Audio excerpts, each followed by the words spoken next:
All 2:24 now, meteorologist Ben Frechette with you, and we have another snow squall warning that was issued for a large portion of central Vermont, going from about north of Montpelier, including the Rutland area, Brandon, a lot of 89 south of Montpelier to about Hartford and Lebanon, for a large snow squall that cannot be seen by the radar because of the beams getting blocked by the mountains. This entire warning goes until 3:15 in the afternoon. What we can do to help fill in the gaps is show some road cameras. So this is Brookfield, the higher elevation spot of 89, and you can clearly see the snow coming down. Everyone kind of going single file, slow on the highway. I would imagine a large stretch of 89 looks like this, especially by Brookfield and maybe north towards Berlin and a little bit to the south as well. Can also see the drop in visibility over Bethel, but it doesn't look like the worst of the squall has hit there yet. You can see the road still mostly wet versus white. Where we can see the snow a little better is closer to the Champlain Valley. So you can see Pittsford, Rutland getting into a bit of a break, but the snow intensifying once again over Clarendon. If you remember earlier in the day, around 11:15 or so, we had another snow squall go through.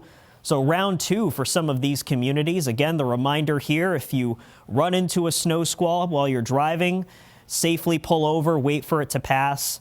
And it only takes about 15-30 minutes for conditions to improve. Low visibility stretching from Saranac Lake through Rutland, Middlebury into the Northeast Kingdom. This roughly covers the footprint of the snow squall, and you can see the very slow travel on 89 and also Route 100 south of Moortown towards Stockbridge, and a little section of Route 7 from Middlebury to Brandon that is running pretty slow as well.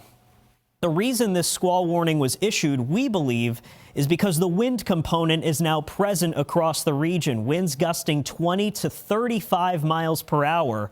You need the low visibility and the wind together to get a snow squall warning. So it's super breezy. We have temperatures crashing north in the teens, just 20s and 30s to the south. You can see the coldest air has not made it here yet. It's another concern with such cold air rushing in behind some of these snow showers. It's possible that we get some black ice or ice forming on roads that didn't have it earlier in the day. So just another thing to consider when you track snow squalls, especially over such a large area. So alert weather continuing for the next several hours. The overall weather picture will quiet down tonight. The wind will still be gusty, temperatures free falling into the single digits above and below zero. It's the coldest night of the season so far. Saranac Lake at 15 below by early tomorrow morning. And tomorrow afternoon will be in the teens and 20s for highs. So again, if you're just joining us, 2:27 p.m., large snow squall warning covering most of central into southern Vermont.